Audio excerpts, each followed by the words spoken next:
Who among us has not experienced pain? Well, in the course of our daily lives, we are presented with numerous painful experiences, and some of these are fleeting, such as the sudden sharp pain one feels after accidentally biting the inside of the cheek. Others are life-changing, such as the pain after an injury, the chronic pain of a medical condition, pain of betrayal, the pain of loss. Pain, it seems, is inescapable, and humans experience pain as a result of many of their actions, and pain in turn has a profound influence on the way humans act. But is pain a friend or a foe? See, pain is highly individual, but is also definitely a universal experience. Like most of you, I've also experienced physical pain in a number of ways. I've experienced the pain of consequences, even the repercussions of someone else's acts. I've experienced loss in many ways. It got to a point where being in pain was more like my natural habitat, and I'd get anxious if I had a day of happiness. See, in most cases, the match you'll get from people are cliches like "get up, you're a man," or "that's how women are," "be a man," or "move on," or "that's life."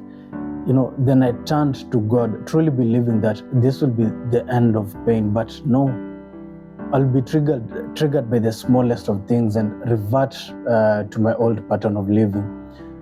Each fall was more thundering than the last, and He never gave up on me. He never let me go. Each time I'd return to Him in more sorrow and humiliation, asking Him to take the pain away, expecting Him, as God, to command it gone. But no, what He did and still continues to do is teach me how to use it for my good. Essentially removing the pain as I knew it. So now I see things happening for me rather than to me. And one thing I had to do was analyze my involvement in my own pain and proclivities in certain situations. I knew who I was and who I so desperately wanted to be, and I knew what I needed to get rid of, even if I couldn't see myself without my worries, my anxieties, my impatience, my social life or lack thereof. But I can do everything through Christ who strengthens me, right? I knew my suffering and sorrow had a purpose, even if I couldn't see it. See, Luke 12:47 to 48 says, for everyone to whom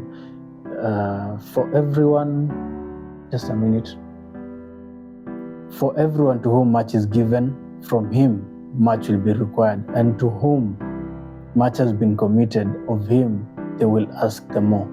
There's no way I'd pray for greatness while continuing to live in mediocrity. You know how you ask God for strength and He gives you challenges? Well, that's exactly what He did and continues to do. Hebrews 12:11 says that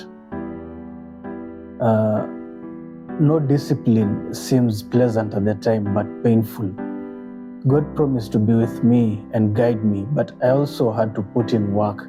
My addiction had cemented my predisposition to instant gratification. Now I had to unlearn that and then begin to understand and experience the joy of delayed gratification. I had to acquire a new set of values, which, as I discovered, can be pretty difficult because people will also test you in many ways. Even in my relationship, I know that a good woman is a gift from God, and He will not throw His pearls before swine, and therefore I prepare myself so that I may treat her as God commands and not as society dictates. And I can't have something meaningful or heavenly without some level of pain. and this is in every aspect of my life. I've known chaos and now I understand peace. I'm renewed each day to experience it.